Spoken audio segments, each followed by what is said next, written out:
কোনোভাবেই বিয়ে করতে পারবো না। বিয়েটা কি ছেলে খেলা নাকি যে যখন যাকে খুশি বিয়ে করব আর ইচ্ছে হলো ছেড়ে দেব? ব্যাস, অনেক হয়েছে তোমার বড় বড় লেকচার। আমি পিচ্চি মেয়ের কাছ থেকে লেকচার শুনতে রাজি না। আমি বর্ণ চৌধুরী। আমি কারো কথা শুনি না। আমি যা চাই তা পাই, আর তা না পেলে জোর করে ছিনিয়ে নেই। তোমার তো বিয়ে করতেই হবে জান।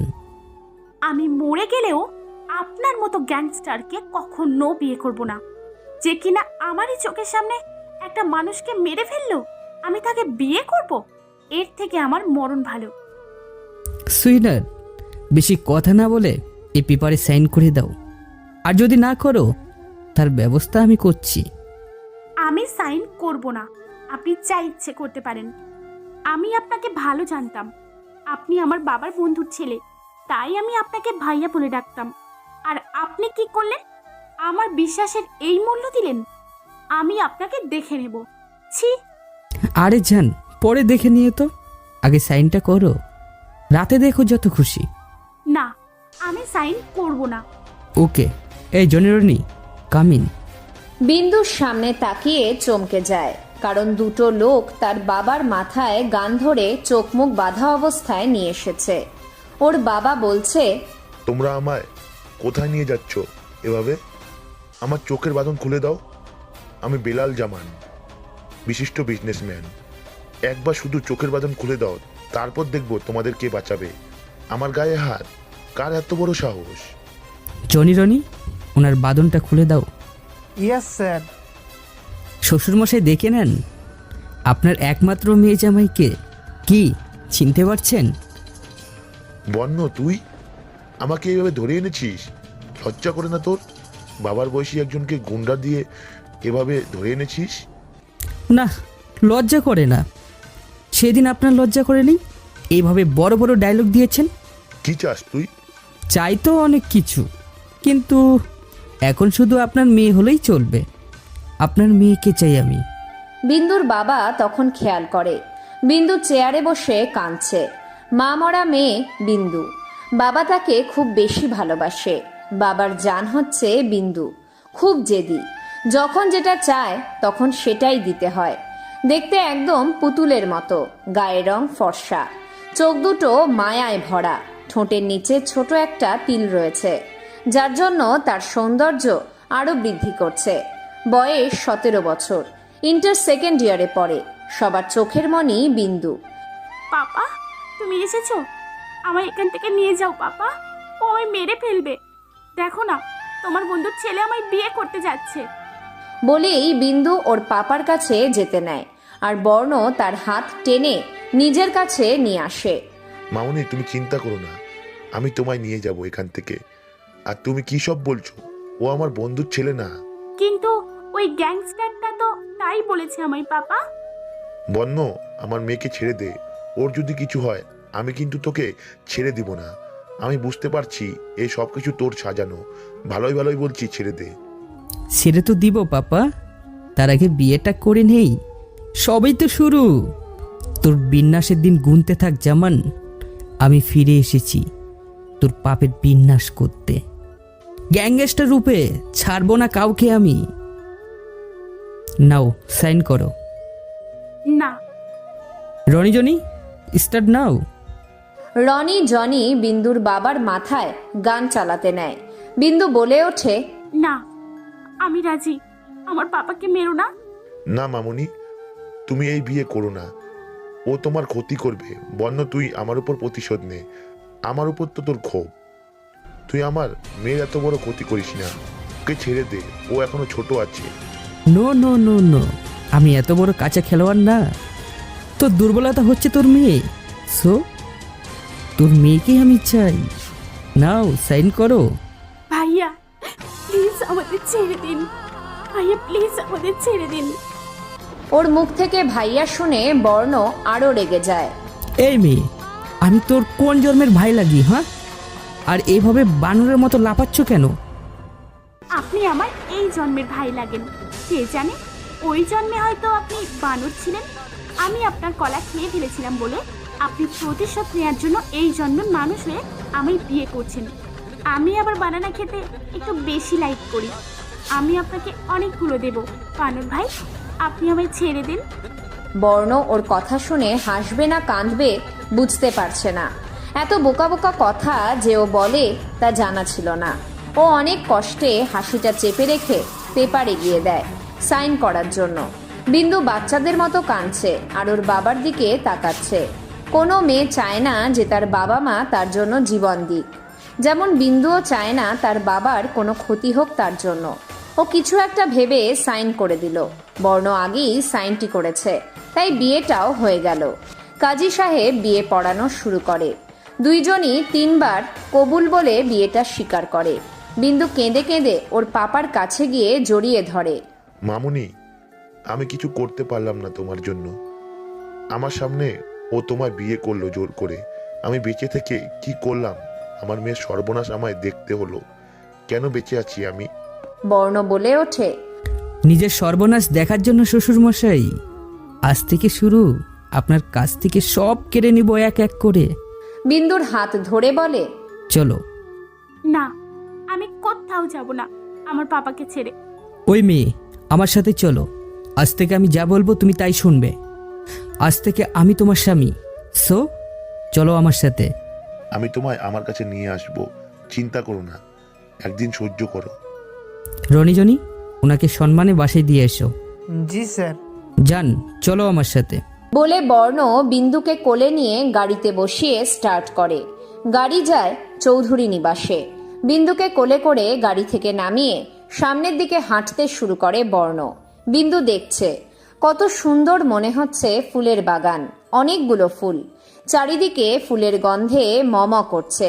মাঝে একটি দোলনাও আছে, পাশে রয়েছে ঝর্ণা। সব মিলিয়ে খুব ভালো লাগছে বিন্দুর। ও ভুলেই গেছে ও বর্ণের কোলে আছে। বর্ণ বিন্দুকে নিয়ে বাড়ির মেন গেটে পা রাখে। মণিমা, দাঁড়াও, মেয়েটি কে? বন্য কাউকে কৈফত দেয় না। চুপ বেয়াদব, কিছু বলি না বলে এই না যে তুমি মাথায় চড়ে বসবে। আগে জানতাম তুমি গুন্ডামি করলেও মেয়েদের সম্মান দিতে জানো, কিন্তু না, আমি ভুল। কোথা থেকে কোন মেয়েকে জোর করে নিয়ে এসেছো? ব্যাস, তোমার কথা বলা শেষ? না, তুমি এখনই মেয়েটিকে সসম্মানে তার বাড়িতে দিয়ে এসো। ভুলে যেও না, আমি আনোয়ারা চৌধুরী এখনো বেঁচে আছি। আমি বেঁচে থাকতে আমার ছেলের করে যাওয়া শখের বাড়িতে এসব গুন্ডামি তো করতে দিব না। গুন্ডামি যদি করতেই হয় তাহলে বাইরে যেয়ে করো, এই বাড়িতে না। বিন্দু এইসব শুনে চোখ অফ করে আছে। বাসার সবাই নীরব দর্শকের মতো দেখছে, কারণ এখানে যে দুজন কথা বলছে তাদের দেখে এই বাসার সবাই ভয় করে। মণিমা, এই ভদ্রমহিলাটি হচ্ছে বর্ণের দাদি, এই বাড়ির সবকিছু। তার কথা মতো সবাই চলে, শুধু বর্ণ ছাড়া। মণিমা, আমি কোনো মেয়েকে তুলে নিয়ে আসিনি। ও হচ্ছে এই বাড়ির বউ, তোমার নাত বউ। বরণ করে ঘরে নেওয়ার ব্যবস্থা করো। ডাকো সবাইকে, বন্য বউ নিয়ে এসেছে তো। মণিমা সহ উপস্থিত সবাই বড়সড় শখ খায়, কারণ সবাই জানে বর্ণ চৌধুরীর মেয়ের প্রতি কোনো ইন্টারেস্ট নেই। হঠাৎ আজকে একটা মেয়েকে কোলে করে নিয়ে এসে বলছে ওর বউ, এটা কেউ বিশ্বাস করতে পারছে না। এই বাড়ির বউ মানে রাস্তা থেকে যাকে তাকে তুলে এনে বলবে এই বাড়ির বউ, বরণ করে ঘরে তোলো? তা তো হবে না। যেখান থেকে ওই মেয়েকে নিয়ে এসেছো সেখানে রেখে আয়। আমি যাকে তাকে এই বাড়ির বউ করে নিয়ে আসিনি মণিমা। আমি বেলাল জামানের মেয়ে বিন্দু জামানাকে বিয়ে করে নিয়ে এসেছি। এতে তুমি বরণ করে ঘরে নিবা কি না নিবা সেটা তোমার ব্যাপার। আমি প্রতিশোধ চাই, কঠিন প্রতিশোধ। বলে বিন্দুকে উপরে নিজের রুমে নিয়ে যায় বর্ণ। এদিকে আনোয়ারা চৌধুরী ভাবছে, বর্ণ এই মেয়েকে বিয়ে করেছে প্রতিশোধ নিতে, কিন্তু বিন্দুর এতে তো কোনো দোষ নেই, তাহলে ওকে শাস্তি দেওয়া ঠিক হবে না। দেখি যদি বর্ণকে বুঝাতে পারি মেয়েটিকে ছেড়ে দিতে। এদিকে বর্ণ বিন্দুকে রুমে নিয়ে এসে খুব জোরে বেডে ফেলে দেয়। একটা মানুষের ওপর সবচেয়ে বেশি ঘৃণা করলে তাকে এইভাবে ছুঁড়ে ফেলে দেওয়া যায়। আউচ! এভাবে কেউ ফেলে দেয়? ও মা গো, আমার হাড় গোড় সবগুলো গেল গো। রাক্ষস, উগান্ডা, জল হস্তি, লাগে না আমার? লাগবে জান, আরো বেশি করেই লাগবে। সবে তো শুরু। নিজেকে তৈরি করে নাও, আমার প্রতিশোধ আগুন তোমাকে সহ্য করতে হবে। আমি নিজে যে আগুনে জ্বলছি, তোমাকে সেই আগুন জ্বলতেই হবে, আই প্রমিস। বিন্দু বুঝতে পারছে না বর্ণ কিসের প্রতিশোধের কথা বলছে। ও তো কিছু করেনি, তাহলে এমন করছে কেন বর্ণ? বিন্দু বর্ণকে চেনে 3 মাস যাবৎ। প্রথমে বর্ণ বিন্দুকে তার বাবার ফ্রেন্ডের ছেলে বলে পরিচয় দেয়, বাট বিন্দু বিশ্বাস করে না। পরে আস্তে আস্তে বর্ণ ওদের ফ্যামিলির সব কথা বলে। বর্ণের বাবার সাথে বিন্দুর বাবার ছবি দেখায়, আর কিছু ফ্যামিলি ছবি দেখায়। সেই ছবিগুলোতে 2 ফ্যামিলির সবাই আছে। তারপর থেকে বিন্দু বর্ণের সাথে মাঝে মাঝে কথা বলতো, কিন্তু সেভাবে না। আজ বিন্দু কলেজ ছুটির পরে বাহিরে এসে গাড়িতে উঠতে যাবে, আর তখনই বর্ণ তাকে জোর করে তুলে নিয়ে আসে। তারপরের ঘটনাগুলো তো আপনারা জানেন। বর্ণ বিন্দুর খুব কাছে চলে আসে। বিন্দু রেগে গিয়ে বর্ণের শার্টের কলার ধরে বলে, তুই গুন্ডা হতে পারিস, কিন্তু আমার কাছে দেখাতে আসবি না। ভুলে যাস না, আমি বিন্দু জামান। আমিও দেখে নেব তুই কী করতে পারিস। আর সাবধান করছি, আমায় ছোঁয়ার চেষ্টাও করবি না, তাহলে কিন্তু ভালো হবে না। আর তুই কিসের প্রতিশোধের কথা বলছিস? হ্যাঁ, আমি তোর কোন জন্মের পাকা ধানে মই দিয়েছি? রাগ করলে বিন্দুর মাথা ঠিক থাকে না, তাই সে রাগের মাথায় কথাগুলো বলে দেয়। আমার কলার ছাড়ো। বর্ণ চৌধুরীর কলার ধরে এত বড় সাহস তোমার? মুখে তোতা পাখির মতো কথা ফুটছে, তাই না? কথা থাকবে না। আর কি যেন বলছিলে? কিসের প্রতিশোধ? কোন জন্মের প্রতিশোধ? পরে বুঝতে পারবে। আর তোমায় ছোঁয়া যাবে না।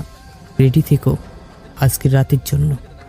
বর্ণ কথাগুলো বলে ওয়াশরুমে যায়, আর বিন্দু এদিকে কাঁদছে আর বলছে তার সাথে এমন কেন হলো, তার কি অপরাধ, কোন অপরাধে বর্ণের মতো একজনকে তার স্বামী হিসেবে পেল তার লাইফে। এদিকে আনোয়ারা চৌধুরী এসেছিল বর্ণকে রাজি করানোর জন্য, যাতে তার অন্ধ জীবন ও প্রতিশোধের সাথে যেন বিন্দুর মতো নিষ্পাপ মেয়েকে না জড়ায়। কিন্তু বিন্দুর আর বর্ণের বলা কথাগুলো সে শুনতে পায়। এই সেই মেয়ে যে বর্ণের মতো গুন্ডা, রাগী, জেদি ছেলেকে ঠিক করতে পারবে। ও ওর ভালোবাসা দিয়ে বর্ণের প্রতিশোধের আগুন নিভিয়ে দিবে। যদি আমি মেয়েটিকে ভুল না চিনি, মেয়েটাকে যে করেই হোক এই বাড়িতে রাখতে হবে। বলে নিচে গেল। কুসুম, ভোলা, কোথায় তোরা? বাসায় নতুন বউ এসেছে, সেই দিকে কি তোদের খেয়াল আছে? কন মণিমা, কি করতে হইব? আর ভোলা তো বাইরে গেছে ফুল আনতে। আজ আমাকে ছোট সাহেবের বাসা রইব না, সেই জন্য ছোট সাহেব নিজেই পাঠাইছে। কুসুম আর ভোলা হলো এই চৌধুরী বাড়ির কাজের মেয়ে ও ছেলে, খুব বিশ্বস্ত তারা। ও, তুই বর্ষাকে আমার কাছে ডেকে নিয়ে আয়। আচ্ছা। কিছুক্ষণ পর মণিমা, আমায় ডেকেছিলে? দিদিমণি, আসো আমার কাছে। এই নাও। মণিমা, এগুলো দিয়ে আমি কি করব? এই বেনারসি আর গয়নাগুলো দিয়ে তোমার বৌমণিকে সাজিয়ে দাও। কিন্তু কোনো কিন্তু না, আমি বিয়েটা মেনে নিয়েছি, আর তোমরা সবাই বিন্দুকে এই বাড়ির বৌমা হিসেবে মেনে নেবে। ওকে মণিমা। বর্ষা হচ্ছে বর্ণের একমাত্র ছোট বোন, খুব মিষ্টি দেখতে। বর্ণ যতটা জেদি ও ততটা শান্ত, সবার আদরের সে। বিন্দু বসে থেকে কাঁদছে। বর্ণ ওয়াশরুম থেকে বের হয়ে সজোরে দরজা লাগিয়ে দিয়ে বাহিরে যায়। বিন্দু কারো গলার আওয়াজ পেয়ে সেই দিকে তাকায়, দেখে তার মতো বয়সের মিষ্টি একটা মেয়ে। কি তুমি আমায় চিনতে পারছো না, তাই তো? আমি হচ্ছি রায়বাঘিনী। বিন্দু ওর দিকে জিজ্ঞাসার ভঙ্গিতে তাকিয়ে থাকে। ও সরি, বুঝতে পারছো না তো? আমি তোমার একমাত্র ননদ, বর্ষা বৌমণি। বর্ষা বৌমণি বলে জড়িয়ে ধরে। বিন্দুর বর্ষা এভাবে জড়িয়ে ধরাতে খুব ভালো লাগছে। মনে হচ্ছে ও যেন বিন্দুর আপনজন, অথচ আজ দুজন দুজনকে প্রথম দেখেছে। বর্ষা আরো অনেক মজার মজার কথা বলে বিন্দুকে হাসাচ্ছে। বিন্দু যেন এই বাড়িতে কাছের ও কথা বলার মতো মানুষ পেল। বৌমণি দেখো, তুমি কত সুন্দর করে সাজিয়েছি। বিন্দু কথা আর হাসির তালে এতটাই মগ্ন ছিল যে সে বুঝতেই পারেনি সাজা হয়ে গেছে। সে আয়নায় নিজেকে দেখে। মেরুন কালারের শাড়িতে তাকে অসম্ভব সুন্দর লাগছে। ভারী গহনাও পরিয়ে দিয়েছে। গহনাগুলো মনে হচ্ছে আগের হবে, কারণ অনেক ভারী, কিন্তু কাজগুলো অনেক সুন্দর। চোখে কাজল, ঠোঁটে লিপস্টিক, কপালে ছোট একটা স্টোনের টিপ, হালকা মেকআপ, সব মিলিয়ে বিন্দুকে পরীর মতো লাগছে। বৌমনি, বলো। আজ দা ভাই তোমায় দেখে ফিদা হয়ে যাবে, যে সাজিয়েছি না, নজর না লেগে যায়। বর্ণের কথা বলতেই বিন্দুর মুখটা ছোট হয়ে যায়, কারণ ওকে তো আজকে বর্ণের জন্য এভাবে সাজিয়ে দেওয়া হয়েছে। বর্ণ জানোয়ারের মতো তার উপর ঝাঁপিয়ে পড়বে। না, এ হতে দেয়া যাবে না, আমায় কিছু একটা করতেই হবে। কি হলো বৌমনি, কোথায় হারিয়ে গেলে? কই না তো। কি না? কিছু না। আচ্ছা চলো, তোমায় ভাইয়ার ঘরে দিয়ে আসি। এই কথা শুনে বিন্দুর বুকের ভিতরে দুমড়ে মুচড়ে শেষ হয়ে যাচ্ছে। মানুষরূপী জানোয়ারের থেকে ও নিজেকে আজ কিভাবে রক্ষা করবে? বর্ষা বিন্দুকে বর্ণের রুমে দিয়ে যায়। বিন্দু ঘুরে ঘুরে রুমটা দেখে। অনেক রকমের ফুল ও ছোট ছোট লাইট দিয়ে রুমটা সাজিয়েছে। এতটুকু সময়ের মধ্যে এত কিছু? বিন্দু বেডে গিয়ে ফুলের মধ্যে বসে আছে আর ভাবছে সব মেয়ের এই রাতটা নিয়ে কত স্বপ্ন থাকে, যে তার স্বপ্নের রাজকুমারের সাথে এই রাতটা উপভোগ করবে। কিন্তু তার হলো না। বর্ণ সব শেষ করে দেয়। যাকে ঘৃণা করে তাকে কিভাবে স্বামীর অধিকার দেবে, এসব ভাবতে ভাবতে কেউ রুমে এসে দরজা লক করে দেয়। সেটা আর কেউ না, বর্ণ নিজেই। শয়তানি হাসি দিয়ে বর্ণ বিন্দুর দিকে এগোতে থাকে। বিন্দুর হাত পা কাঁপছে। এক্ষুনি যে তাকে ছিঁড়ে খাবে মানুষটি, এই গুন্ডাটার উপর কোনো বিশ্বাস নেই তার। বর্ণ বিন্দুর খুব কাছে চলে যায়। আমার কাছে আসবেন না প্লিজ, দোহাই আপনার, প্লিজ আমায় ছেড়ে দিন। না না না। এই মেয়ে, এই কখন থেকে ডাকছি, কথা মাথায় ঢুকে না? আর এইভাবে না না করছো কেন? ও, তার মানে আমি ক্যান্সারটা আমার কাছে আসেনি, আমার মনের ভুল ছিল। ভয়তে পুরা শরীর আমার ঘেমে গেছে, কিন্তু ওই গুন্ডাটাকে বুঝতে দেওয়া যাবে না যে আমি ভয় পাচ্ছি। মনে সাহস নেই বিন্দু। মনে মনে সুরা পড়ে সামনের মানুষটার দিকে তাকায়। বিন্দু তাকিয়ে দেখে তার সামনে একটা সুন্দর হ্যান্ডসাম ছেলে দাঁড়িয়ে আছে। গায়ে মেরুন কালারের শেরওয়ানি পরেছে। ফর্সা হওয়ার জন্য এই কালারে তাকে আরো সুন্দর লাগছে। এত লম্বা যে ভালো করে দেখাই যাচ্ছে না। 6 ফিট লম্বা তো হবেই, চুলগুলো স্পাইক করা, সব মিলিয়ে হিরোর মতো দেখতে, যাকে বলে পুরোই ক্রাশ। ও যদি বিন্দুকে জোর করে বিয়ে না করে প্রপোজ করত, তাহলেও বিন্দু রাজি হয়ে যেত। ওইভাবে ড্যাব ড্যাব করে তাকিয়ে আছো কেন আমার দিকে? এমনভাবে তাকিয়ে আছো মনে হয় এখনই খেয়ে ফেলবে। আমার লজ্জা করে না বুঝি? বর্ণের কথায় বিন্দুর ঘোর কাটল। বিন্দু ঘৃণার চোখে বর্ণের দিকে তাকায়।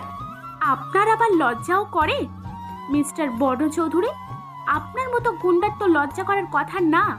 কই, যখন আমায় তুলে নিয়ে এসে ব্ল্যাকমেল করে আমায় বিয়ে করলেন, তখন কোথায় ছিল আপনার সেই লজ্জা?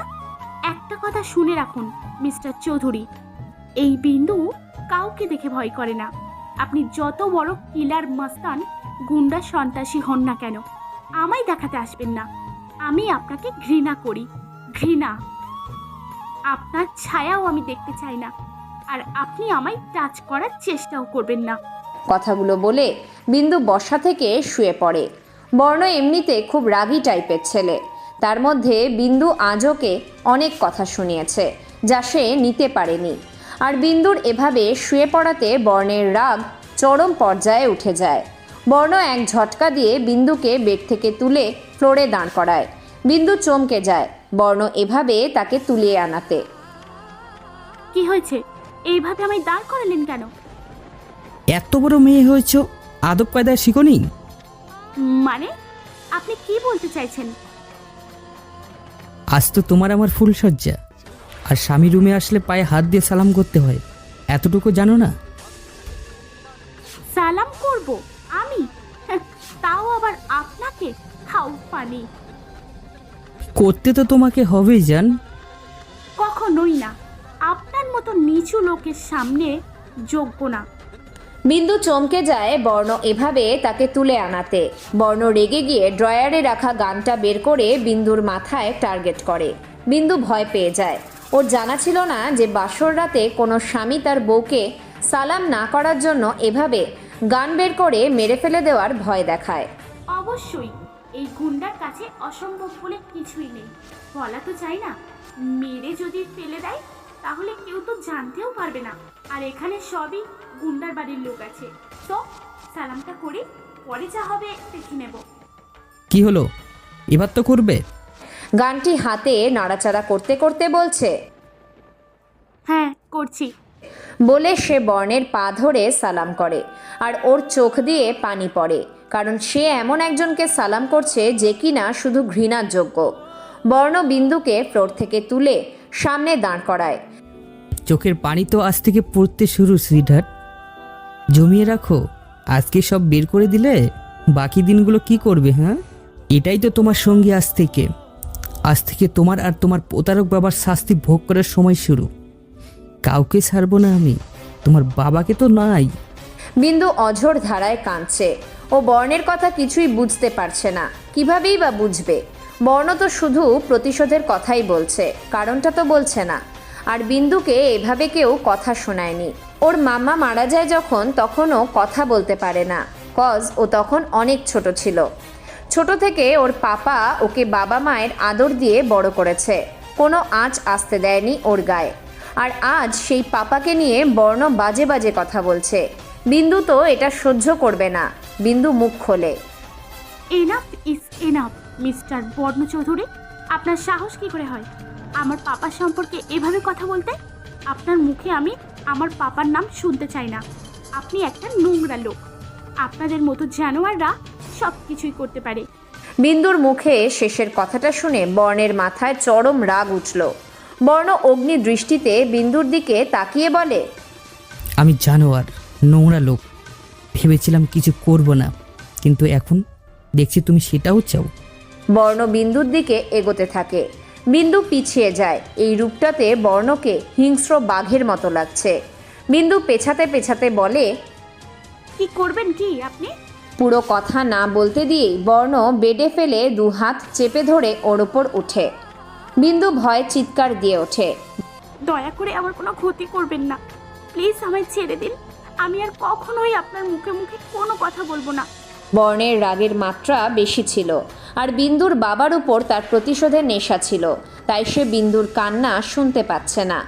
বর্ণ এবার এক হাত দিয়ে বিন্দুর চুলের মুঠো ধরে, অন্য হাত দিয়ে বিন্দুর গলা চেপে ধরে।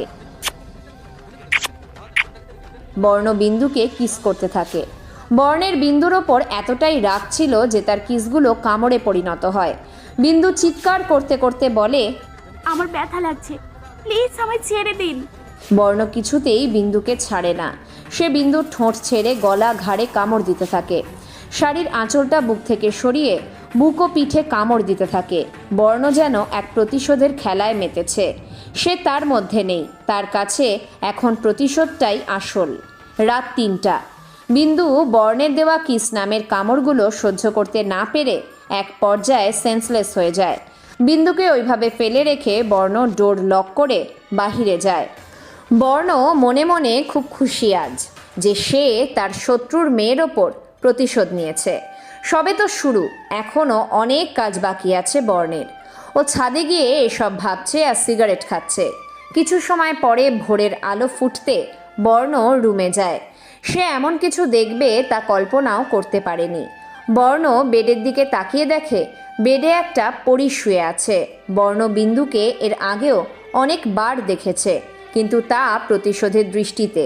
ভোরের আলোতে বিন্দুকে দেখতে অনেক সুন্দর লাগছে, যাকে বলে ডানা কাটা পরী। বর্ণ বিন্দুর মুখের দিকে এক ধ্যানে তাকিয়ে আছে। বিন্দুর মুখটা যেন মায়ায় ভরা। বর্ণের চোখ যায় বিন্দুর শরীরের দিকে। বর্ণ আঁতকে ওঠে। সে কাল রাতে রাগের মাথায় মেয়েটার কি অবস্থাটাই না করেছে। নিষ্পাপ পিচ্চি মেয়েটাকে সে রাক্ষসের মতো কামড় দিয়েছে।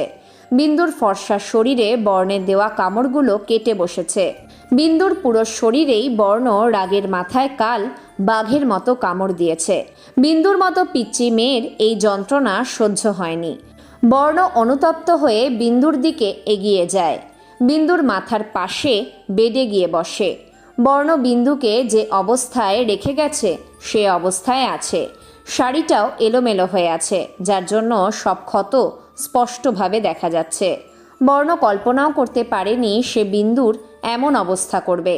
বিন্দুকে এই অবস্থায় দেখে তার বুকের ভেতর কেঁপে ওঠে। নিজের অজান্তেই চোখ দিয়ে দুফোঁটা পানি বের হয়। বর্ণ উঠে গিয়ে বিন্দুর জন্য মলম নিয়ে আসে, বিন্দুর ক্ষতস্থানে লাগানোর জন্য। বর্ণ মলম হাতে নিয়ে যখন বিন্দুর ক্ষতস্থানগুলোতে লাগাতে যাবে, তখন বর্ণের আগের কথা মনে পড়ে যায়। তাদের সাথে ঘটে যাওয়া অত্যাচার, অবিচার, আঘাতের কথা মনে পড়ে যায়। বর্ণ সাথে সাথেই ভয়ানক রূপ ধারণ করে হাতের মলম ছুঁড়ে ফেলে দেয়। বর্ণ সেন্সলেস হওয়া বিন্দুকেও ছাড় দেয় না। বিন্দুকে ওই অবস্থায় বেডে বসিয়ে ঝাঁকিয়ে ঝাঁকিয়ে বলে, আমি তোকে আর তোর বাবাকে কোনোদিনও ক্ষমা করব না। আরে তোরা তো মানুষ নামে অমানুষ। মানুষের থেকে তোরা শুধু কেড়ে নিতে জানিস। তোদের মতো মানুষেরা যে কেন বেঁচে আছে? তোরা সমাজের কলঙ্ক। আমি তোকে আর তোর বাবাকে কিছুতেই ছাড়ব না। আরে তোর বাবার দেওয়া আঘাত থেকে আমার দেওয়া আঘাত তো সামান্য মাত্র। তোদের বাবা মেয়েকে আমি আঘাতে আঘাতে শেষ করব।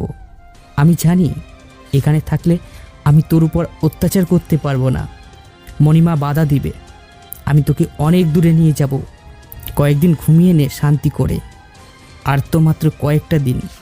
তোদের বাবা মেয়ের শান্তির ঘুম হারাম করব। বিন্দুর এখন আস্তে আস্তে করে জ্ঞান ফিরছে, কারণ বর্ণ যেভাবে ঝাঁকিয়ে ঝাঁকিয়ে কথা বলল, তার উপর আবার কথা শেষ করে বর্ণ বিন্দুকে বেডে ফেলে দিয়ে যায়।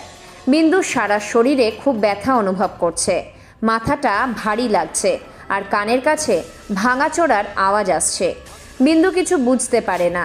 সে একটু একটু করে চোখের পাতা খোলে। চোখটা খোলার শক্তিটুকুও পাচ্ছে না বিন্দু। এতটা খারাপ লাগছে তার, বলে বোঝানো যাবে না। বিন্দু তাকিয়ে দেখে বর্ণ রুমের জিনিসগুলো ভাঙছে। বর্ণকে দেখতে একদম রাগী বাঘের মতো লাগছে। এমন অবস্থায় বর্ণকে দেখে বিন্দুর বুকটা ভয় কেঁপে ওঠে। সে কান্না করে দেয়। কালকে বর্ণে দেওয়া আঘাতের ব্যথায় ও আজকে এমন অবস্থায় বর্ণকে দেখে বিন্দুর গলা শুকিয়ে যায় ভয়ে। কিভাবে সেই মানুষরূপী রাক্ষসটার কাছ থেকে মুক্তি পাবে? কি এমন ভুল করেছে সে, যার জন্য এই রাক্ষসটা তাকে ছিঁড়ে ছিঁড়ে খাচ্ছে? বিন্দু কিছু বুঝতে পারছে না। ওর চোখ দিয়ে শুধু অঝোর ধারায় পানি ঝরছে। এমন অবস্থায় যদি দেখে বিন্দু জেগে আছে, তাহলে ওকেও ছুঁড়ে ফেলে দেবে। বর্ণের কিছুটা রাগ কমে যায়। ও বাহিরে যাওয়ার জন্য ডোর খুলতে যেতে নেয়, আর তখনই কান্নার আওয়াজ শুনতে পায়। বেডে তাকিয়ে দেখে বিন্দু কাঁপছে আর ওর মাথা নড়ছে।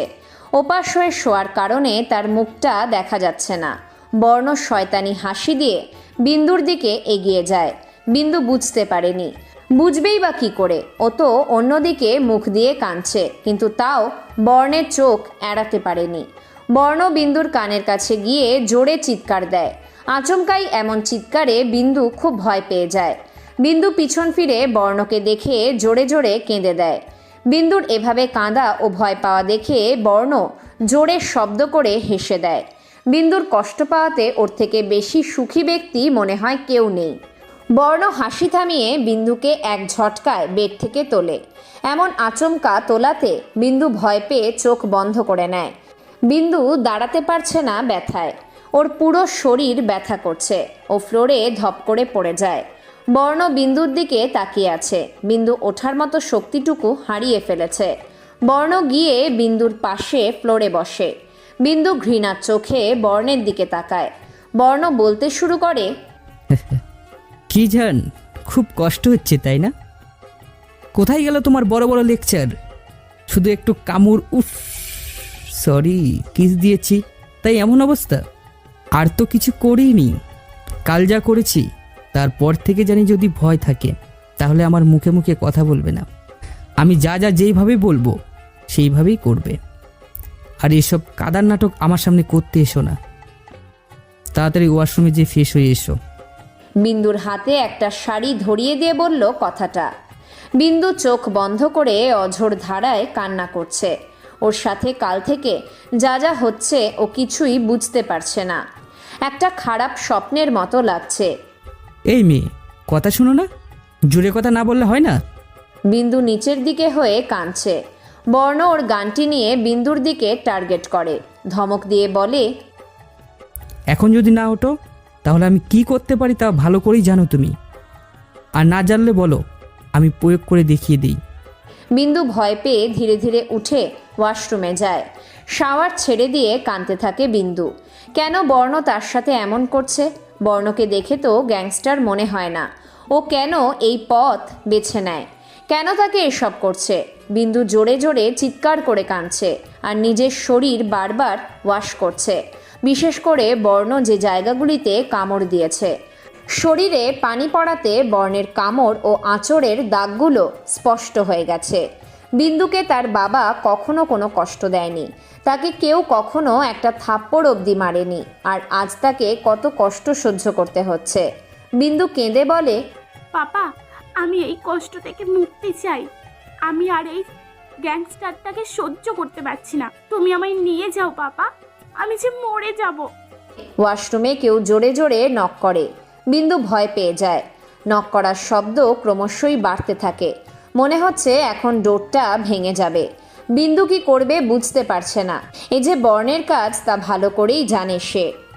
একসময় শব্দটা কম হয়, বিন্দু হাফ ছেড়ে বাঁচে, কিন্তু এটা আর বেশিক্ষণ স্থায়ী হলো না। আবার নক করে। এবার বিন্দু খুব রেগে যায়।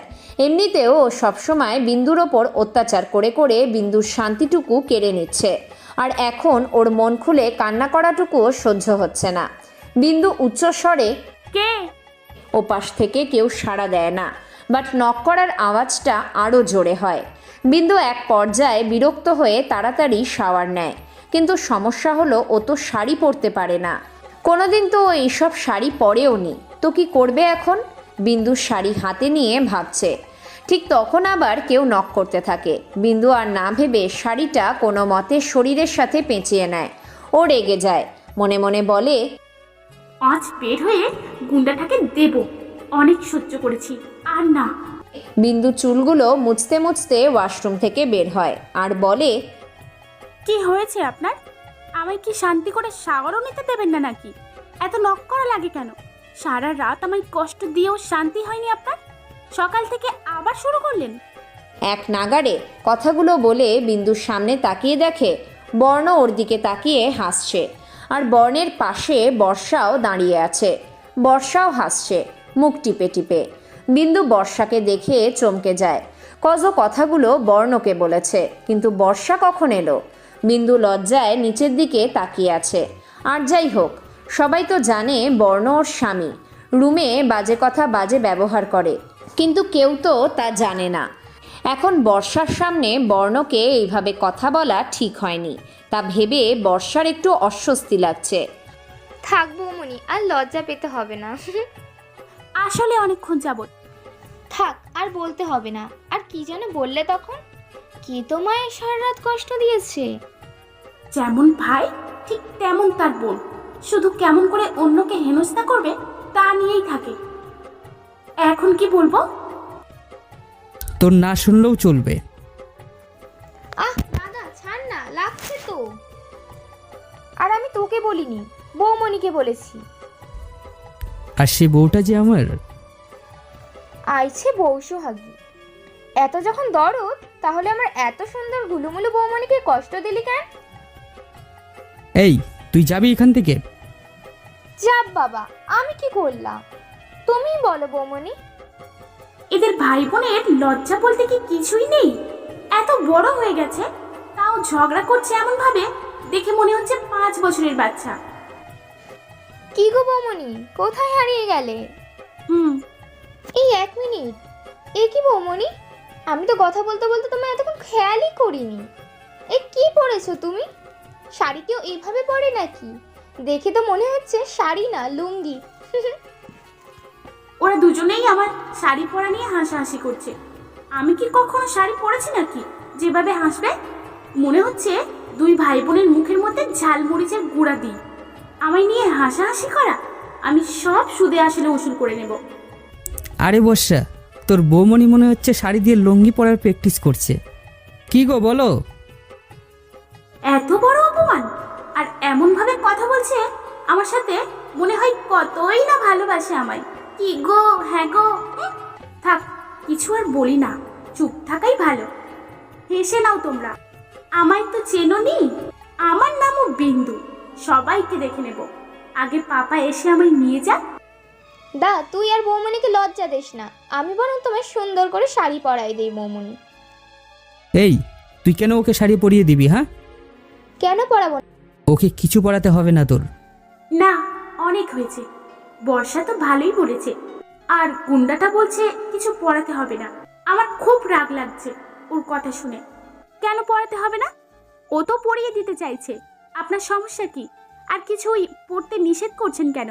তবে কি আমি জন্মদিনের ড্রেস পরে বাইরে যাব? মানে মানে মানে বুঝলেন না?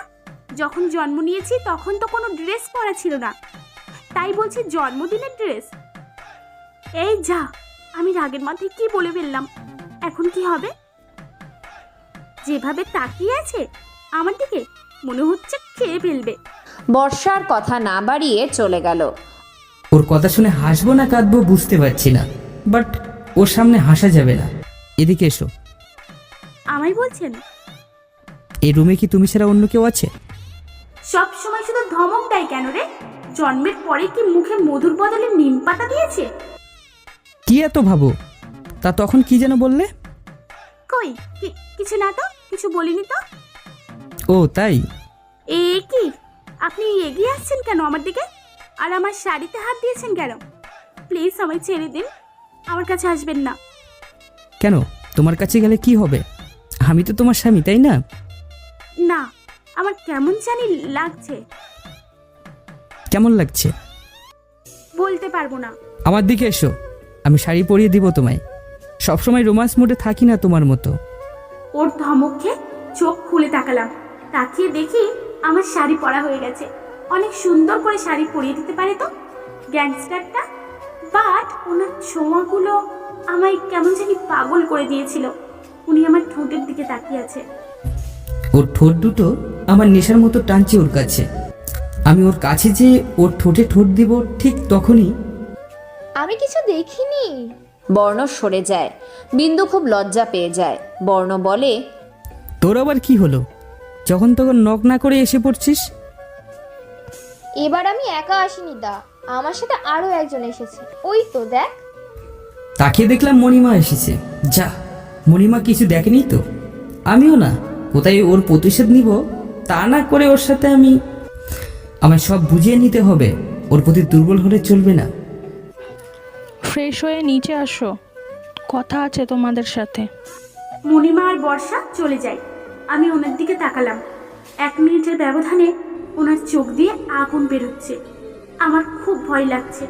কিছুক্ষণ আগেই এই চোখে ভালোবাসা দেখেছি আমি, আর এখন না। আমি কেন এসব ভাবছি? আমায় তো পালাতে হবে এখান থেকে। ওর কাছে গেলাম, ওর হাত শক্ত করে চেপে ধরে এখান থেকে পালানোর চেষ্টা ভুলও করবে না, জানে মেরে দিব। মনে থাকে যেন কথাটা। এসব কথা যেন মণিমা না জানতে পারে। সবার সামনে আমার সাথে ভালোভাবে কথা বলবি। এই দাগগুলো ঠিকই রাখ।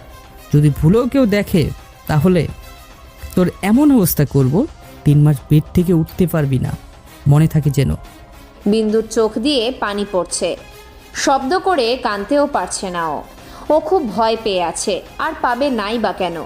কেউ যদি এভাবে যখন তখন গান দিয়ে ভয় দেখায় আর এমনভাবে কথা বলে, তাহলে যে কোনো মেয়েই ভয় পাবে। কিন্তু ও কিছুতেই বুঝতে পারছে না ওর সাথে এমন কেন করছে বর্ণ। ওর দোষটা কি? একটু আগেই বর্ণের চোখে বিন্দুর প্রতি লুকিয়ে রাখা ভালোবাসা দেখেছে, তাহলে এখন কোনটা ওর আসল রূপ? না, আমি আর পাচ্ছি না। আমি মুক্তি চাই এখান থেকে। পাপা, তুমি কোথায়? এদিকে মণিমা আর বর্ষা ডাইনিংয়ে বসে ওয়েট করছে বর্ণ ও বিন্দুর জন্য। কুসুম ও ভোলা দাঁড়িয়ে আছে। হঠাৎ মেইন ডোর দিয়ে কেউ চিৎকার করতে করতে ভিতরে আসে। বর্ণ চৌধুরী, কোথায় তুই? শয়তানের বাচ্চা, আমার বিন্দুকে ফিরিয়ে দে। আমি এসেছি তোর মতো শয়তানের কাছ থেকে আমার মেয়েকে নিয়ে যেতে। না, আমি এ কি করছি? আমি তো ওদের কখনো ক্ষমা করতে পারবো না। ওর জন্য আমি আমার সব হারিয়েছি। ও আমার বেলু না, ও বেলাল জামান। আমার বেলু তো মরে গেছে সেই দিন যেদিন আমি আমার সব হারিয়েছি। কার এত বড় সাহস চৌধুরী নিবাসে এসে আনোয়ারা চৌধুরীর সামনে উচ্চস্বরে কথা বলে? মণিমা, মরে গেছে। চুপ। সকালবেলা আমার বাসায় এভাবে চিৎকার করছেন কেন? আর কমিশনার যে, আপনি আমার বাড়িতে কি মনে করে? আমি তো আপনার টাকা জনির হাতে পাঠিয়ে দিয়েছি। না মানে ম্যাডাম। বিন্দু ওর বাবার কথা রুম থেকে শুনতে পায়। ও চোখের পানি মুছে নিচে যাওয়ার জন্য পা বাড়ায়, আর বর্ণ বিন্দুর হাত টেনে ধরে। কোথায় যাচ্ছ? হাত ছাড়ুন আমায়। এই একদিনে অনেক অত্যাচার করেছেন আপনি। আমার পাপা এসেছে, আমায় এখান থেকে নিয়ে যাবে। আমি আপনাকে দেখে নেব, পুলিশে দেব আপনাকে। ও, তোতা পাখির মুখে দেখছি কথা ফুটছে। একটু আগেই তো এত কথা মুখে ছিল না। তোমার পাপার সাহস থাকলে তো আমার কাছ থেকে নিয়ে যাবে জান পাখি। তুমি আমার কাছ থেকে কোনোদিনও ছাড়া পাবে না। এই পণ্য যতদিন বেঁচে আছে বিন্দুকে ছাড়বে না। তোমার আর তোমার বাবাকে তো আমি তিলে তিলে মারবো ময়না পাখি। বিন্দু খুব কাঁদছে। কেন করছেন আমার সাথে এমন? আমি আপনার কি ক্ষতি করেছি? আমি তো আপনার সাথে কোনো অন্যায় করিনি, তাহলে কেন এমন করছেন আমার সাথে? প্লিজ আমায় যেতে দিন, প্লিজ। বিন্দুর চোখের পানি দেখে ও কিছুটা নরম হয়, কিন্তু পুরনো সব কথা মনে করে বর্ণ নিজেকে শক্ত করে। এই মেয়ে উঠো, একদম আমার পা ধরবে না। আর এই ন্যাকা কান্না থামাও। তোমরা মেয়েরা না এই ন্যাকা কান্না ছাড়া আর কিছুই পারো না। আমি যা বলবো তাই করবে, আমার কথা একদম এদিক সেদিক করবে না। তুমি তোমার পাপার সাথে যদি যেতে চাও তাহলে আমি কিন্তু তোমায় সহ তোমার পাপাকে জানে মেরে দেব। সেদিনের কথা মনে করে দেখো জানেমান। বিন্দুর সেদিনের কথা মনে পড়ে যায়। বিন্দু কলেজ ছুটির পরে বাহিরে এসে গাড়িতে উঠতে যাবে, আর তখনই একটা ছেলে হাঁপিয়ে হাঁপিয়ে দৌড়ে আসে। পিছনে কতগুলো গুন্ডার মতো লোক ছুরি নিয়ে লোকটাকে তাড়া করছে। এক পর্যায়ে লোকটির সামনে গাড়ি এসে পড়ে। গাড়ি থেকে একটা হ্যান্ডসাম ছেলে বের হয়, দেখতে পুরো হিরোর মতো, ব্ল্যাক কোট ও প্যান্ট, চোখে সানগ্লাস, অনেক হাইট। ছেলেটা আর কেউ না, বর্ণ চৌধুরী। বিন্দু কিছুদিন আগে থেকে বর্ণকে চিনত, বাট সেভাবে না। বর্ণ গান নিয়ে ওই লোকটাকে ধরে, কি যেন বলে লোকটাকে, দেন শ্যুট করে দেয়। বিন্দু খুব ভয় পেয়ে যায়। বর্ণ যে এরকম ও জানতো না। বিন্দু চিৎকার করে ওঠে। বর্ণ তাকে দেখে ফেলে এবং তার লোকেরাও। বর্ণ বিন্দুর দিকে এগিয়ে আসে। বিন্দু খুব ভয় পায়, ভয় পাবারই কথা। চোখের সামনে কেউ যদি কোনো জলজ্জান্ত মানুষকে মেরে ফেলা দেখে তাহলে তার এমনই হবার কথা। বর্ণ এসে বিন্দুকে জোর করে গাড়িতে ওঠায়। তার পরের কাহিনী তো আপনারা সবাই জানেন। বর্ণের ধমকে বিন্দু বাস্তবে ফেরে। বিন্দু মাথা নিচু করে ফুপিয়ে ফুপিয়ে কাঁদছে। কি করবে বুঝতে পারছে না। এখানে থাকলে এই রাক্ষসটা তাকে ছিঁড়ে ছিঁড়ে খাবে, তার উপর অমানবিক অত্যাচার করবে।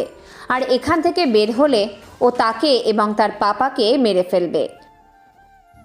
না, আমি আমার পাপাকে অনেক ভালোবাসি। আমার জন্য আমার পাপার কিছু হয়ে যাক আমি তা চাই না। আমি বরং এখন ওর কথা শুনি, পরে সুযোগ বুঝে আমি পালিয়ে যাব। বর্ণ বিন্দুকে ঝাঁকিয়ে তোলে। চলো, যা করার আমাকেই করতে হবে। বর্ণ ওর ফোন বের করে জনিকে ফোন দেয়। হ্যালো জনি, তুই রনি আর কিছু ছেলেকে নিয়ে আমার বাসার সামনে আয় এখনই। কাজটা আমি ফোনে মেসেজ করে দিচ্ছি। বিন্দুর হাত পা সহ পুরো শরীর কাঁপছে, কাজটা কি ও ভালো করেই জানে। বিন্দু না বলে জোরে চিৎকার দিয়ে ওঠে। আপনি যা বলবেন আমি তাই করব। প্লিজ আমার পাপার কোনো ক্ষতি করবেন না, প্লিজ। বর্ণ বিন্দুকে হাত ধরে টেনে নিয়ে যায়। এদিকে ড্রয়িং রুমে বিন্দুর বাবা চিৎকার করে বলছে, বর্ণ চৌধুরী, কই তুই? বের হ, আমার মেয়েকে ছেড়ে দে, আমি তোকে পুলিশে দেব। জানোয়ার, তুই আমার মাথায় ঘান ঠেকিয়ে আমার মেয়েকে বিয়ে করেছিস। আরে তুই তো একটা গ্যাংস্টার রে। আমি তো শাস্তির ব্যবস্থা করে এসেছি। ভিতুর মতন লুকিয়ে না থেকে বের হয়ে আয়। এটা ভদ্রলোকের বাড়ি, এখানে আমার সামনে কেউ উচ্চস্বরে কথা বলে না। ও যা করেছে বেশ করেছে, আমিও দেখে নেব। আমি থাকতে কি করে আপনার মেয়েকে নিয়ে যান, আর বর্ণকেও বা কি করে শাস্তি দেন। আর নিচু গলায় কথা বলুন। ছি মণিমা, তুমি একটা গ্যাংস্টারের পক্ষে কথা বলছো, যে কিনা আমার মেয়েকে তুলে নিয়ে এসে বিয়ে করেছে জোর করে। আমি কারোর মণিমা না, আমি আনোয়ারা চৌধুরী। আরও গ্যাংস্টার হলেও খুনি না, অন্যের বিশ্বাস ভেঙে ফেলে না, কাছের মানুষের ক্ষতি করে না, মানুষকে মৃত্যুর দিকে ঠেলে দেয় না। কথা শেষ করার আগেই বর্ণ বিন্দুকে নিয়ে ড্রয়িং রুমে আসে। এসেও সোফায় পায়ের উপর পা তুলে বসে, এমন ভাব করে মনে হয় কিছুই হয়নি। বর্ণ ইশারায় বিন্দুকে বসতে বলে ওর পাশে। বিন্দু ওর পাপার দিকে একবার তাকিয়ে বর্ণের কথা অনুযায়ী ওর পাশে গিয়ে বসে। কমিশনার, এই সেই gangster. What the hell are you? শ্বশুরমশাই, আমায় কিছু বলবেন? What nonsense? শ্বশুরমশাই, আমি আপনার একমাত্র মেয়ের বর, সো আমি আপনার মেয়ের জামাই, তাই না? কি যাতা বলছিস? তুই আমার মেয়ের জামাই না, তুই আমার মেয়েকে জোর করে বিয়ে করেছিস। আমার মেয়ের তো বিয়ের বয়স হয়নি আইনগতভাবে। তুই একটা নাবালিকা মেয়েকে জোর করে বিয়ে করেছিস। কমিশনার, এই গ্যাংস্টারটাকে অ্যারেস্ট করুন। কমিশনার চুপচাপ দাঁড়িয়ে আছে। বর্ণ হাসছে। কি হলো কমিশনার, এখনো দাঁড়িয়ে আছেন কেন? এই গ্যাংস্টারটাকে অ্যারেস্ট করুন। কমিশনার কেন আমায় অ্যারেস্ট করবে? আমার অপরাধ কি? আর আমি আপনার মেয়েকে জোর করে বিয়ে করেছি, তার প্রমাণ আছে। শয়তান, তুই আমার মেয়েকে জোর করে বিয়ে করেছিস, আবার বলছিস কি অপরাধ করেছিস? তোকে এবার উচিত শিক্ষা দিব জেলে দিয়ে। কি প্রমাণ আছে আমি আপনার মেয়েকে জোর করে তুলে নিয়ে বিয়ে করেছি? প্রমাণ আমি নিজেই। আমার কথা না শুনলে কি আমার মেয়ের কথা তো শুনবে? প্রিন্সেস, তুমি বলে দাও যে ও তোমায় জোর করে বিয়ে করেছে। বিন্দু মাথা নিচু করে চুপ করে আছে। ও কি বলবে বুঝতে পারছে না। বাবার কথা অনুযায়ী বললে বর্ণ ওদের সোজা ওপরে পাঠিয়ে দেবে। কি হলো জানবা কি বলো? বর্ণের দিকে তাকিয়ে মাথা নিচু করা অবস্থায় বলে, কেউ আমায় জোর করে বিয়ে করেনি, আমি নিজের ইচ্ছেতে ওনাকে বিয়ে করেছি, এটাই সত্য। ওর কোনো দোষ নেই কমিশনার। কি বলছো মামুনি? ও তোমায় না, এ হতে পারে না কমিশনার। ও আমার মেয়েকে ভয় দেখিয়ে এসব বলতে বাধ্য করেছে। আপনি আমার কথা বিশ্বাস করুন মামুনি, তুমি সব সত্যি বলে দাও, কোনো ভয় নেই তোমার। আমি আপনার মেয়ের কথা শুনেছি, ওকে কেউ জোর করে নি এই ব্যাপারটা এই অবধি শেষ করেন। আচ্ছা মানলাম ওকে কেউ জোর করেনি, কিন্তু আমার মেয়ে তো নাবালিকা, যাও বলবে তা তো হবে না। কমিশনার বর্ণের দিকে তাকালে বর্ণ তাদের রেজিস্ট্রি পেপার দেখায়, যেখানে বিন্দুর বয়স 18 বছর 7 দিন দেওয়া আছে। না, এটা হতে পারে না, এটা মিথ্যা কথা বলছে। কমিশনার, ওকে অ্যারেস্ট করুন। সরি স্যার, প্রমাণ ছাড়া কিছুই করতে পারবো না। বিন্দু ম্যাডামের কথা অনুযায়ী উনি সম্পূর্ণ নির্দোষ। এই তো কমিশনার সাহেব সব বুঝেছে, আমার শ্বশুরমশাইকে একটু বুঝিয়ে দিন। বেলাল জামান রেগে একাকার হয়। বিন্দু খুব কাঁদছে, ওর ইচ্ছা করছে ওর পাপাকে জড়িয়ে ধরে কাঁদতে, কিন্তু তারও উপায় নেই। Commissioner, sorry madam and sir, আপনাদের এভাবে ডিস্টার্ব করার জন্য। আমি তাহলে আসি এখন। আর মিস্টার জামান সাহেব, এরপর থেকে প্রমাণ ছাড়া কথা বললে আমি আপনাকে গ্রেফতার করতে বাধ্য হব। কমিশনার চলে যায়। তুমি এমন কেন করলে মামুনি? ওরা তোমার ভয় দেখিয়েছে, তাই তো। তুমি কোনো ভয় পেও না প্রিন্সেস, আমি তোমায় এখান থেকে উদ্ধার করে নিয়ে যাব। বিন্দু কেঁদে ওর পাপাকে জড়িয়ে ধরেছে। ওহ, এসব ন্যাকাকানা বন্ধ করেন তো শ্বশুরমশাই।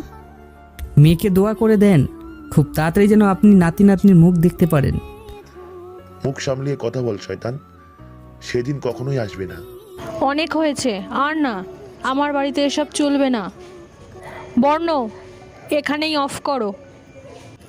আর বেলাল জামান, আপনি এখন আসতে পারেন। আজ যাচ্ছি, কিন্তু আমি এর শেষ দেখে ছাড়বো। আমি আমার মেয়েকে নিয়ে যাবই। শ্বশুরমশাই, সব তো শুরু, সব হিসাব আমি নিব, কাউকে ছাড়বো না। আপনার মেয়েকে তো না। এটাই হচ্ছে বেলাল জামানের উইক পয়েন্ট, আর ও তো এখন আমার বিয়ে করার বউ। বেলাল জামান চলে যায়। সবাই ডাইনিং টেবিলে এসে বসো। আর এই ব্যাপারে বাসায় যেন আর কোনো কথা না হয়। সবাই বসে, কিন্তু বিন্দু ফুপিয়ে ফুপিয়ে কেঁদে দৌড়ে তাদের রুমে চলে যায়। বর্ণ রেগে লাল হয়ে উঠতে নেয়, কিন্তু মণিমা বর্ণের হাত ধরে বসিয়ে দেয়। বর্ষা আর বাড়ির বাকি সবাই কিছু বুঝতে পারছে না যে কি হচ্ছে। সবাই নীরব দর্শকের মতো দেখছে। এদিকে বিন্দু এসে বেডে উপুর হয়ে শুয়ে কাঁদছে। কেন হচ্ছে ওর সাথে এমন? ওর কি দোষ? আর বর্ণ কেন বারবার প্রতিশোধের কথা বলছে? কিসের প্রতিশোধ, যার জন্য বিন্দুর মতো একটা সহজ সরল নিষ্পাপ পিচ্চি একটা মেয়েকে এভাবে নিজের জীবন বলি দিতে হচ্ছে? বর্ণের সাথে বিন্দুর বয়সের অনেক পার্থক্য। বিন্দুর বয়স 17 আর বর্ণের 28, কিন্তু বর্ণ দেখতে খুবই সুন্দর, বলার মতো না, এক কথায় সুদর্শন পুরুষ। বিন্দু এসব ভাবছে, হঠাৎ ডোর ওপেন করার আওয়াজ আসে। ও চমকে যায়, পেছনে তাকিয়ে দেখে মণিমা এসেছে, সাথে কুসুমও এসেছে প্লেট হাতে নিয়ে।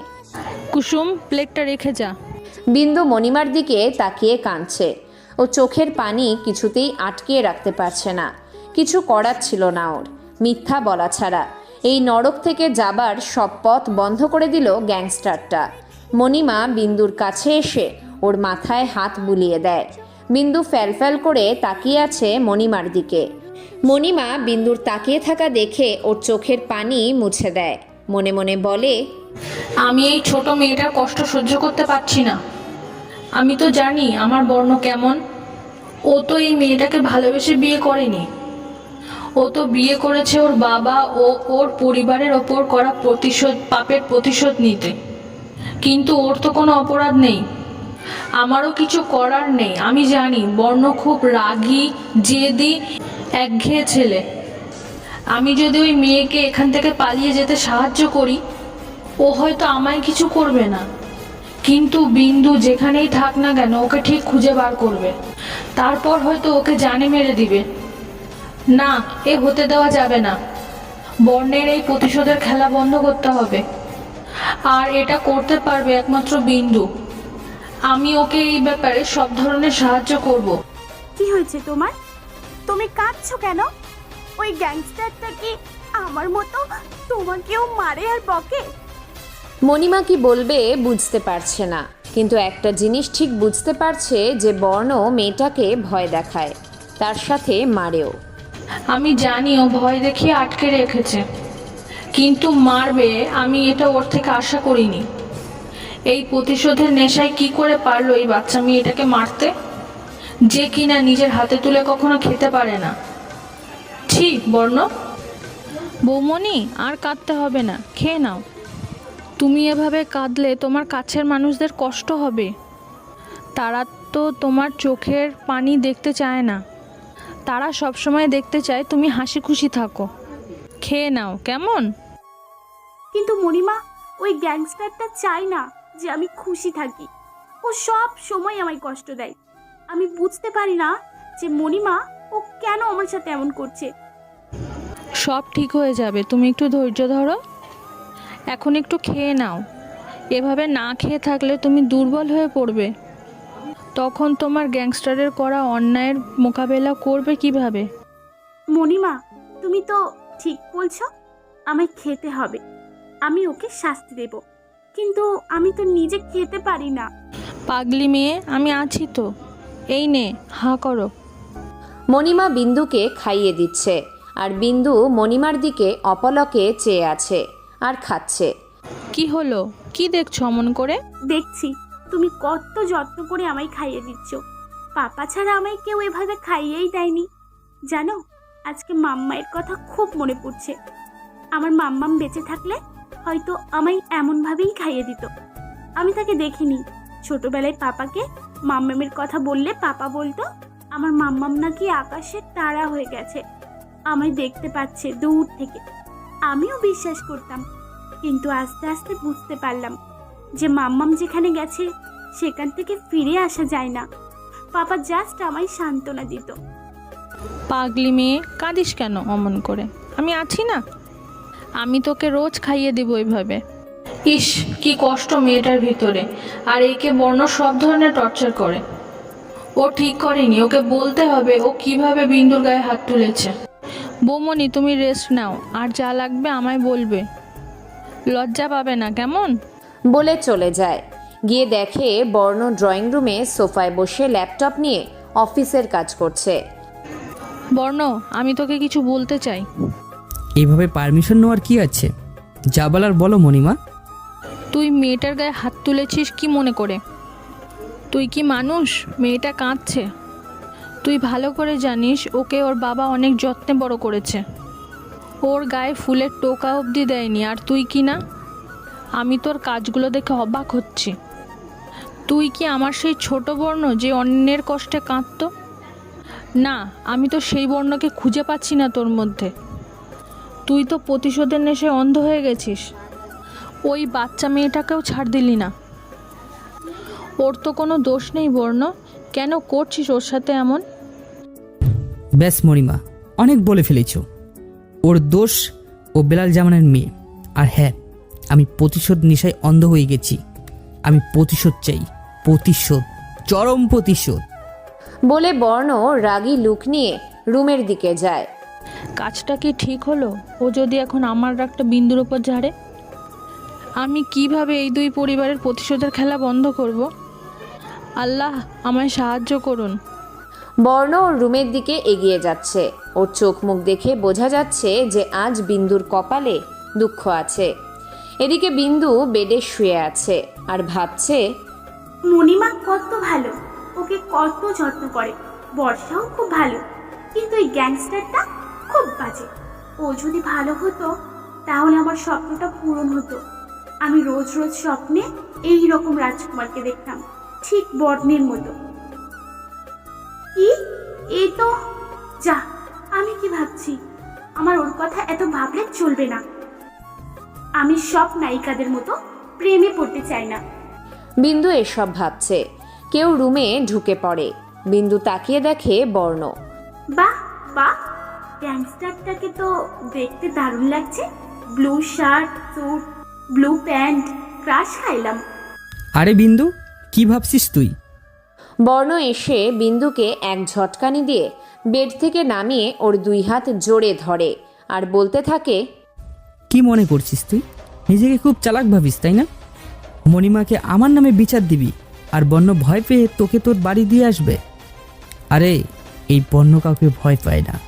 তুই মণিমাকে বলে যে ভুল করেছিস তার শাস্তি পাওয়ার জন্য রাতে ওয়েট করিস। বলে বর্ণ বিন্দুর হাত ছেড়ে দিয়ে ওকে ধাক্কা মেরে বেডে ফেলে দিয়ে ওয়াশরুমে যায়। বিন্দু কাঁদছে আর ভাবছে ও আর এক মুহূর্ত এখানে এই জানোয়ারটার সাথে থাকবে না, যে কিনা নিজের বউকে সম্মান দিতে জানে না, সব সময় অত্যাচার করে। এসব ভাবতে ভাবতে বিন্দু খেয়াল করে যে বেডসাইডের উপর বর্ণের ফোন রাখা। ও ফোনটা নেয় আর আশ্চর্যের বিষয় যে ফোন লক করা ছিল না। বিন্দু এত কিছু না ভেবে ওর পাপাকে কল দেয়। প্রথমবার দিতে রিসিভ করেনি। বিন্দু আবারও কল দেয়, এবার রিসিভ করে। বিন্দু পাপা বলে। ঠিক তখনই ওর হাত থেকে ফোনটা কেড়ে নেয় বর্ণ। বর্ণকে দেখে বিন্দুর গলা শুকিয়ে যায়। ও এক ঢোক গেলে বর্ণ ফোনটা কেড়ে নিয়ে ফ্লোরে ছুঁড়ে ফেলে বিন্দুর দিকে রাগী চোখে তাকায়, মনে হয় এখনই গিলে খাবে। বিন্দু ভয় পেয়ে চোখ বন্ধ করে আর কাঁদতে থাকে। বর্ণ রুম থেকে বেরিয়ে যায় আর যাওয়ার আগে ডোরটা গায়ের জোরে লাগিয়ে দেয়। বিন্দু ভাবছে ও কিছু বলল না, কিন্তু আমায় যে করেই হোক এখান থেকে যেতেই হবে। আমি এখানে কিছুতেই থাকতে পারবো না।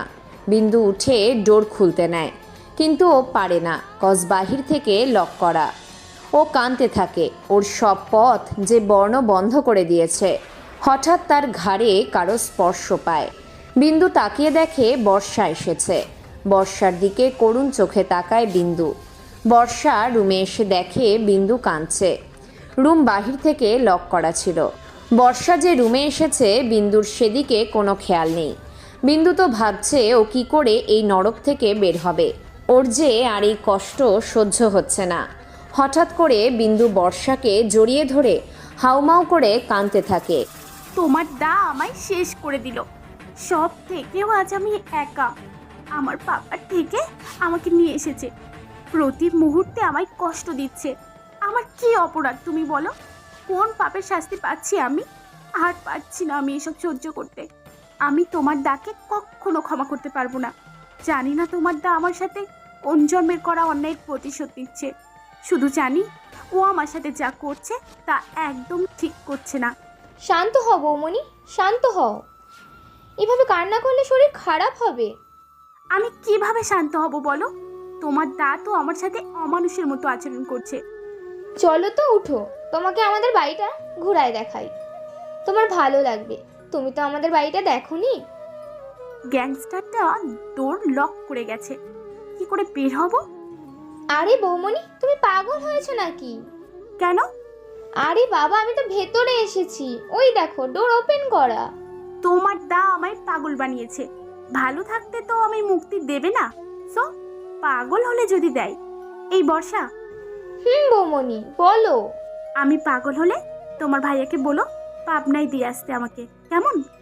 বর্ষা কিছু একটা বলতে যাবে, তার আগেই মণিমা এসে বলে, কে পাবনায় যাবে? ইয়ে মানে ও কিছু না মণিমা, আমি একটু বৌমনিকে আমাদের বাড়িটা ঘুরিয়ে দেখাতে চাই। ভালো কথা, যাও দেখিয়ে নিয়ে আসো। বৌমণি তো আমাদের বাড়িটা দেখেনি। যাও বৌমণি, বর্ষা তোমায় দেখিয়ে দিবে। একা বসে থাকতে তো ভালো লাগে না। এখন বর্ণ বাসায় নেই, তুমি একটু বেরিয়ে আসো। ও আসলে তো আর টাইম দেবে না। ছেলেটা খুব রাগী, বাট মনটা ভালো। কেমন ভালো জানা আছে, যে ছেলে একটা মেয়েকে ভয় দেখিয়ে বিয়ে করে, প্রতিটা মুহূর্তে কষ্ট দেয়, তার মন আবার ভালো। থাক আর না ভাবি, এখন গুন্ডাটা নেই, এটাই সঠিক সময়। বাগানে বেড়াতে গিয়ে আমি পালিয়ে যাব। কি হলো বৌমনি, এত কি ভাবছো? কি কই কিছু না তো। বর্ষা বিন্দুকে বাগানে নিয়ে যায়। অনেক সুন্দর তো বাগানটা, এত ফুল গাছ, আমার খুব ভালো লেগেছে। তাই আসলে এখানে যা যা দেখছো এগুলো সব দার পছন্দের গাছ। দা লাগিয়েছে, পছন্দ তো হবেই। আমার দার যদি পছন্দ না থাকতো তাহলে আমায় এত সুন্দর বৌমনি নিয়ে এসে দিতে পারতো বলো? বৌমনি না ছাই, আমার তো কষ্ট দেওয়ার জন্য, কিন্তু ছেলেটা দেখতে হেব্বি। ইস, এই বাড়ির সবাই কত ভালো। ও যদি একটু ভালো হতো তাহলে আমি পালিয়ে যাওয়ার রাস্তা খুঁজতাম না। বিন্দু এসব ভাবছে আর বর্ষার পেছনে পেছনে যাচ্ছে। কি গো বৌমনি, কি ভাবছো এত?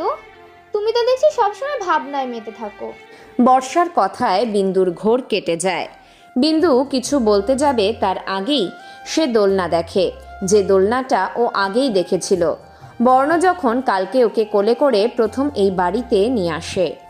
দোলনাটা খুব সুন্দর, বিশেষ করে ফুল দিয়ে সাজিয়ে রাখার জন্য বেশি সুন্দর লাগছে। বিন্দু দৌড় দিয়ে ওই দোলনাটায় গিয়ে বসে, বর্ষাও ওর সাথে গিয়ে বসে। বর্ষা বলা শুরু করে, জানো বৌমনি, এই যে এই দোলনাটা দেখছো, আমার দার খুব পছন্দের। আমার দা যখন মন খারাপ থাকে তখনও এখানে এসে বসে থাকে, আকাশের দিকে তাকিয়ে থাকে। কি যেন বলে, এই দোলনাটি ভাইয়া অনেক যত্ন সহকারে রেখেছে। বিন্দু কিছুটা অবাক হয়। ও ভাবছে গুন্ডাটারও আবার মন বলে কিছু আছে, যে তাকে সবসময় কষ্ট দেয়। বৌমনি, মাথায় আঁচলটা দাও, আমি তোমায় একটা জায়গায় নিয়ে যাব। কোথায়? গেলেই দেখতে পাবে। বলে বর্ষা বিন্দুকে বাগানের পেছনে নিয়ে যায়। এটা তো মনে হচ্ছে কবরস্থান। এটা আমাদের পারিবারিক কবরস্থান। এখানে আমার মামনি, বাবাই, দাদু, পিমনি আর আর আমার আরেকটা দা ভাই ঘুমিয়ে আছে। আর একটা দা ভাই? আমার 2 দা ভাই, ওরা নাকি জমজ ছিল, অর্ণ আর বর্ণ। তোমার দা ভাই আর বাকিরা কিভাবে মারা যায়?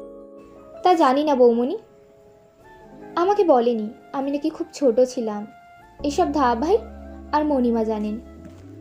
আমি প্রশ্ন করেছিলাম, বাট আমায় কেউ কিছু বলেনি। দা ভাই নাকি সব বাড়ি এমন হয়েছে।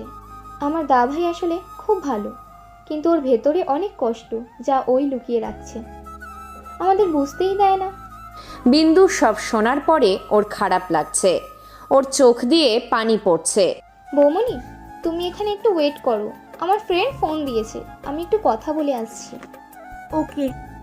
বিন্দু তো ভুলে গিয়েছে যে ওর পালাতে হবে। ওর মনে পড়ে, আশেপাশে দেখে এই দিকটায় কেউ নেই, কিন্তু পালানোর মতো রাস্তা তো নেই। ভাবতে ভাবতে ওর মাথায় বুদ্ধি আসে যে ও এই লম্বা প্রাচীর টপকে যাবে, এটাই ভালো। হাত পা ভেঙে গেলে যাবে, কিন্তু এই গুন্ডাটার থেকে তো মুক্তি পাবে।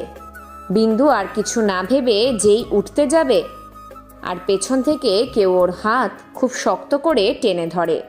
আউচ বলে বিন্দু আর্তনাদ করে উঠল। বর্ণ বিন্দুর হাত খুব শক্ত করে ধরে এক ঝটকা দিয়ে ওর দিকে ঘুরিয়ে নিল। বিন্দু টাল সামলাতে না পেরে পড়তে নিলে বর্ণ ধরে ফেলে এবং বলতে থাকে, এভাবে কোথায় যাচ্ছ? বিন্দু কথার মাঝে বলে দেয়, কেন পালিয়ে বলেই বিন্দু মুখে হাত দেয়।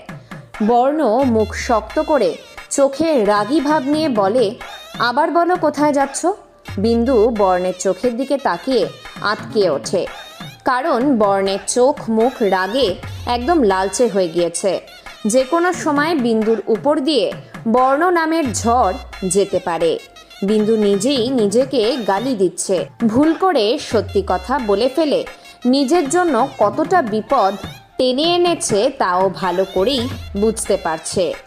বর্ণ ওর হাতটা শক্ত করে ধরে চিল্লিয়ে আবার বলল, কি হলো বলো? বিন্দু চোখ বন্ধ করে কাঁপতে কাঁপতে বলতে থাকে, কোথাও যাচ্ছি না তো। কি বলছিলাম তোমায় আমি? এখান থেকে পালানোর চেষ্টা করলে তো দূরের কথা, কখনো মাথায় নিয়ে আসবে না। কচা আমি তোমার জীবনটা নরকে পরিণত করব, তবুও তুমি পালিয়ে যাচ্ছ, আবার আমায় মিথ্যা কথা বলছো। তোমার সাহস তো কম না? এর শাস্তি তোমায় পেতেই হবে। বলে বিন্দুর হাত ধরে টানতে টানতে বাগানের পূর্ব দিকে হাঁটা শুরু করে। বিন্দু ভয় পেয়ে অনেক কাকুতি মিনতি করতে থাকে, বলতে থাকে, আমার ভুল হয়েছে, প্লিজ আমায় ছেড়ে দিন। আমি আর কখনো পালিয়ে যাব না। আমার কথা শুনুন। কোথায় নিয়ে যাচ্ছেন আমায়? এদিকে তো বাড়ি না, তাহলে এদিকে নিয়ে যাচ্ছেন কেন? চুপ, একদম চুপ, কোনো কথা না। দোষ করছো আবার ন্যাকা কান্না করছো, তাই না? বলে বর্ণ বিন্দুকে বাগানের পূর্ব দিকে পুরনো একটা ঘরে নিয়ে ধাক্কা দিয়ে ফেলে দেয়, বলতে থাকে, এখানেই থাকবে আজকে সারা রাতটা, এটাই তোমার শাস্তি। বিন্দুকে কোনো কথা বলার সুযোগ না দিয়েই বাহির থেকে দরজা ঠাস করে লাগিয়ে দিয়ে চলে যায়। এদিকে বর্ষা ওর ফ্রেন্ডের সাথে কথা বলে এসে দেখে ওর দাদা বিন্দুকে হাত ধরে টানতে টানতে নিয়ে যাচ্ছে। বর্ষা ওদের ফলো করে। বর্ণ বাসার ভিতরে চলে যায়। বর্ষার বুঝতে বাকি রইল না যে বর্ণের এটা নতুন শাস্তি বিন্দুর জন্য। ও তাড়াতাড়ি চলে গেল মণিমার কাছে, কিন্তু কপাল খারাপ হলে যা হয়, বাসায় মণিমা ছিল না। মণিমা গ্রামের বাড়ি গিয়েছে। মণিমার বাল্যকালের সখী অসুস্থ। বর্ষা এখন কি করবে ভেবে পাচ্ছে না। ওর দাদা তো বাহির থেকে লক করেছে, আর ও ওর দাদাকে ভালো করেই চেনে। একমাত্র মণিমার কথা ছাড়া কারো কথাই ও শোনে না। বর্ণ রুমে এসে ফ্রেশ হয়। এর মধ্যে ফোন আসে, কোথাও যেতে হবে ওকে, ফ্যাক্টরিতে কি জানি হয়ে। তাড়াতাড়ি চলে যায়। এদিকে বর্ষা মণিমাকে ফোন করছে, বাট বারবারই ফোন অফ পাচ্ছে। গ্রামে এই এক সমস্যা, দরকারের সময় ফোনে পাওয়া যায় না কাউকে। মাথায় হাত দিয়ে বসে পড়ল বর্ষা। এদিকে বিন্দুর এই অন্ধকার ঘরে একা ভয় করছে। ও প্রচুর কাঁদছে। ওর সাথে কি হচ্ছে, কেন হচ্ছে কিছুই বুঝতে পারছে না। কেন এমন হচ্ছে, কোন পাপের শাস্তি ও পাচ্ছে? ও তো এইটুকুনি একটা মেয়ে, বয়স কতই হবে, 17, 18 তো হয়নি, সবে ইন্টার ফার্স্ট ইয়ার। তার মধ্যেই ওর জীবনে কাল হয়ে এলো বর্ণ নামের কেউ। বাবার আদরের প্রিন্সেসের আজ এই অবস্থা। অন্ধকারে মেয়ের ভয় করে বলে পুরো জান্নাত মঞ্জিলে লাইট অন করা থাকে, আর আজকে সেই মেয়েকে কিনা ওই গ্যাংস্টারটা অন্ধকার একটা রুমে পোকামাকড়ের সাথে রেখে দিয়েছে। বিন্দু কাঁদছে আর এসব ভাবছে। এক পর্যায়ে দেখে একটা তেলাপোকা ওর দিকে এগিয়ে আসছে। বিন্দু ছোট থেকে তেলাপোকা ভয় করে। সাপ দেখেও ওর এতটা ভয় করে না যতটা তেলাপোকা দেখে ভয় করে। বিন্দু বিকট একটা চিৎকার দিয়ে সেন্সলেস হয়ে মাটিতে লুটিয়ে পড়ে। বর্ষা বর্ণকে না দেখতে পেয়ে চলে যায় বাগানের পূর্ব দিকের ঘরে। গিয়ে বারবার বৌমণি বৌমণি বলে ডাকতে থাকে, বাট কোনো সাড়া পায় না। কপালে চিন্তার ছাপ। মেয়েটার কিছু হলো না তো? মণিমার ফোনও অফ। এখন কি করি? না, এভাবে হাত গুটিয়ে বসে থাকলে হবে না। আমি বরং গ্রামেই যেয়ে মণিমাকে নিয়ে আসি। ড্রাইভার চাচা, গাড়ি বের করেন। কিন্তু মামুনি, এত রাতে কোথায় যাবেন? জামালপুর। এত রাতে গ্রামের কেন মামুনি? আর যেতেও তো লাগবে ঘন্টা 5। চাচা, অত সময় নেই, আমায় যেতেই হবে। তুমি গাড়ি বের করো, আমি আসছি। আচ্ছা মামুনি, আহেন। বর্ষা বের হলো গ্রামের উদ্দেশ্যে। বর্ণ রাত 2টোর দিকে বাসায় এলো। এসে ফ্রেশ হয়ে ঘুমিয়েছে। ওর খেয়াল নেই যে ছোট্ট একটা মেয়েকে অন্ধকার রুমে রেখে এসেছে। নিঝুম রাত, চারদিকে সব স্তব্ধ, কোথাও সাড়া নেই।